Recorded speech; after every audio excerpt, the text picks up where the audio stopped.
आगे उदाहरण 8 संख्या 6, 72 और 120 का अभाज्य गुणनखंड विधि द्वारा एचसीएफ और एलसीएम ज्ञात कीजिए। संख्याएं दे रखी है हमें 6, 72 और 120।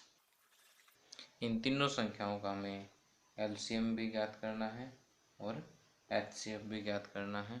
तो सबसे पहले इन तीनों संख्याओं के अभाज्य गुणनखंड लिखते हैं।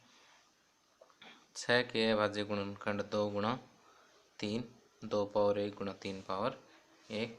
उसी तरह से 72 के अभाज्य गुणनखंड बना लेते हैं। 2 3 6, 2 6 12, 2 1 2, 2 8 16, 2 9 18, 3 3 72 बराबर लिखेंगे 2 पावर 1 2 3, 2 पावर 3 गुणा 3, 2 बार है तो 3 पावर 2। अब 120 के अभाज्य गुणनखंड बना लेते हैं। 2 6 12, 30 दूनी 60, 15 दूनी 30, 3 5 15। 120 बराबर 2 पावर 3 गुणा 3 घात 1 गुणा 5 घात 1। अब यहाँ देखिए कि उभयनिष्ठ गुणनखंड है 2 और 3 जो तीनों में हो, और उनकी सबसे एचसीएफ निकालने के लिए देखेंगे सबसे छोटी घात।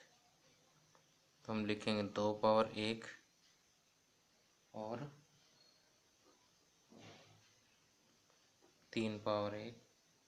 प्रत्येक उभयनिष्ठ अभाज्य गुणनखंड की सबसे छोटी घातें हैं।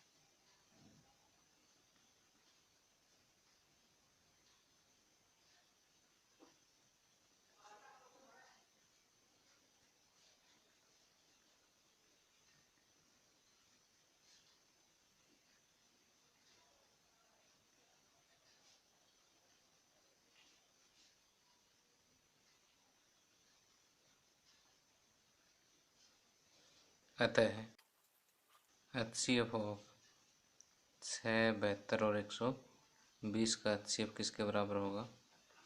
2 पावर 1 गुणा 3 पावर 1, यानी 2 गुणा 3 6। एलसीएम निकालने के लिए प्रत्येक अभाज्य गुणनखंड की सबसे बड़ी घात देखेंगे। तो यहाँ 2 की सबसे बड़ी घात 3 है।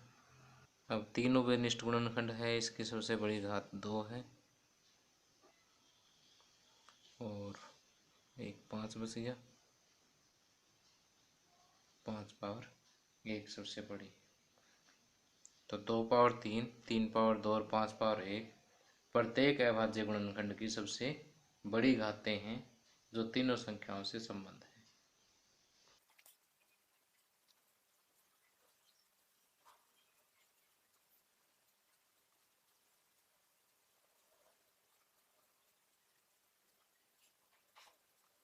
अतः एलसीएम ऑफ 6, 72 और 120 इसके बराबर होगा 2 पावर 3 गुणा 3 पावर 2 गुणा 5 पावर 1। 2 दूनी 4 दूनी 8, 3 3 9 गुणा 5। 8 9 72, 72 को जो 5 से गुणा करेंगे तो यह आएगा 360। लेकिन यहाँ से अगर हम एक बात और चेक करें कि 6, 72 और 120 की अगर आप गुणा करोगे तो ये 360 के बराबर नहीं होगी। तो इसका मतलब तीन संख्याओं का गुणनफल उनके एलसीएम और एचसीएफ के गुणनफल के बराबर नहीं होता।